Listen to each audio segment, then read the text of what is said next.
All right, hey, I'm Curt Swilly, and we're here again with Talking Good, and I am privileged to be interviewing the Williams family with one of my great friends and one of my best friends, Corn Williams. And we're just going to ask some questions just to see. And first of all, I'd like to ask y'all, what is the best quality that you think your dad has? What has the quality that you feel like has just impacted you about him? And I'll start with you, Dominique. Okay, yeah, first guy.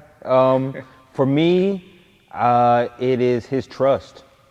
That is probably one of the biggest things from my dad, and that I see that I kind of gravitate to and try to hold on to that. And it's just his trust in the Lord and how that dictates the rest of his decisions, how he fathers us, how he is a husband to my mother, how he is a grandfather to my daughter. And trusting the people around him as far as his team, whether that's his business, whether that's playing basketball, just trusting people and that they're making the right decisions, and just making sure like, hey, I'm gonna do my part, you just make sure you handle you, and the rest gonna run out smoothly. So trust. Trust. How about you, Gabrielle? I would say my dad's a people person, and I think I've always admired that about him. Like, he can come into a room full of people and just start cracking jokes, and just make everybody just feel comfortable, and it just helps to have. And he's like, oh, that's my dad, like just coming in, just, oh, all right, hey, So I think I just admire his love for people and his desire to have a good time and just love on people, yeah. So y'all have a great relationship with your father, but it's not always smooth, right? No. So give me a time, a time that you feel like y'all hit a wall. It was tough getting through. It was something that happened that might have just, messed with the relationship. Obviously, y'all came through it, but something that was a struggle. I'll start with Gabrielle. 2011. Or 2010, 2011. So I love, and my brother talked about, his trust in the Lord, and my father's faith is wonderful.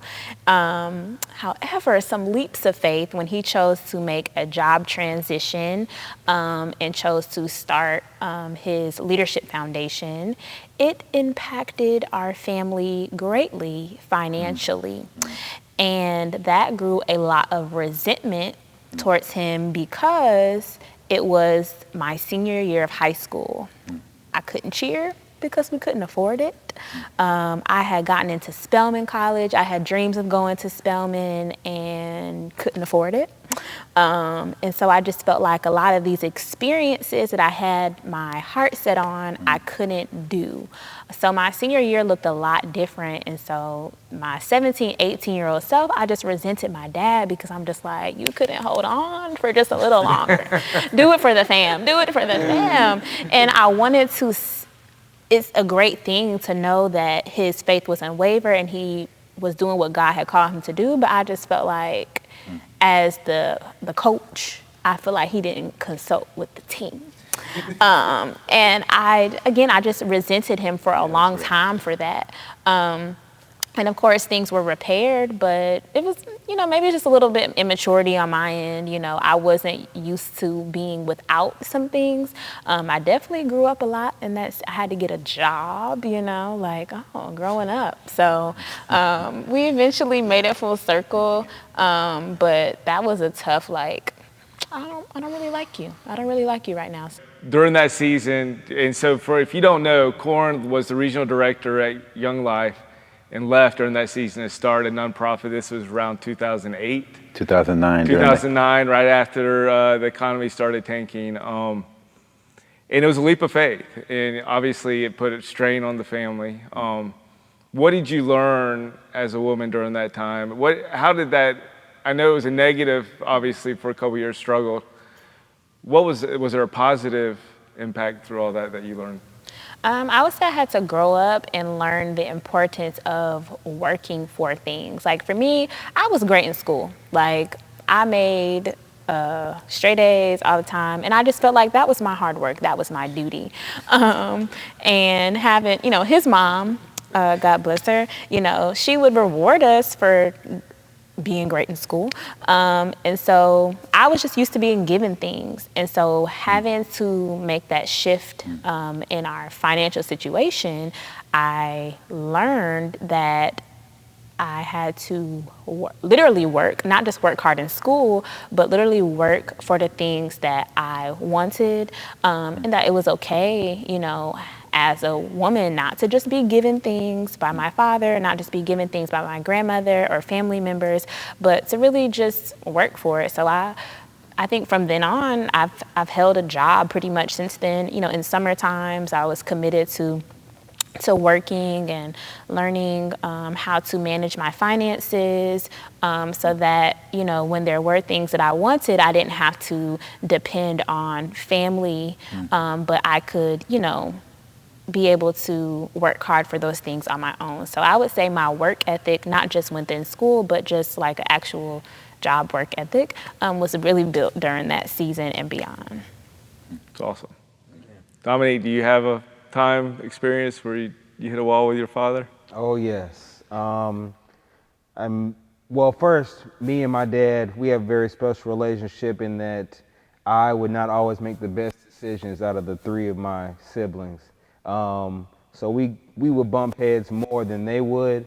But one that comes to mind right now is in 2007. I was just chosen to be the drum major of my high school.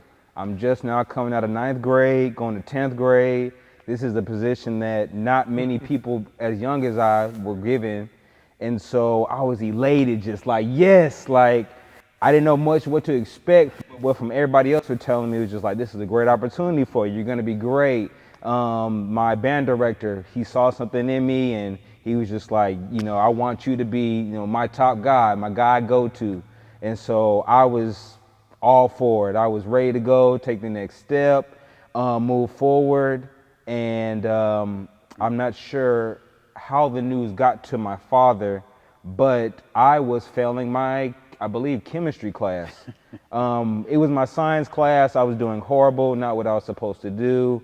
And what ended up happening was my father told me I couldn't be the drum major anymore. And that demoralized me. I was just like, what?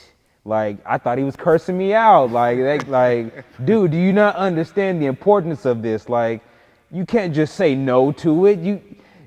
Like, this was it. This, in band world, drum major, you are the guy. So for him, he was more concerned about my character as a man, as an individual, than whatever position I was in at that moment. And at the time, of course, I was just like, dude, you suck. Like, you don't know what's going on. You tripping. Like, come on, man. Like, dude, let's can we figure something else out? Like, you ain't gotta take this from me. Like, just keep me in the house for a month. I ain't gotta go outside. But he did that, and he did it because he loved me. And what I did end up learning from it was that you gotta handle your responsibilities before you can get into a position to where you're impacting others, because you'll end up making those same dumb decisions in a leadership role, and you're not gonna like it. And there's gonna be a lot more people that are counting on you, and you're gonna let them down. And so I do thank the Lord. I was able to continue to work hard, do better in my grades, and I ended up becoming a drum major again my senior year. And so just hard work, diligence, patience, were those things that I had to adopt and really learn how to do to just be a better man. You know, I was a good musician. I was a hard worker. So those things, qualities would ultimately get me there. But it's about the man behind all those things. And so thank you. That was it. So, Curt, this is our time is short here, and this is the last question I'm going to ask. But as the spiritual leader of your family, what spiritual inheritance do you hope that you left to your kids, or you hope that your kids got from you? What I would hope you would carry on is to continue your deep, abiding love for Jesus and through the disciplines of prayer and in the Word and service to humanity, which are all encompassing.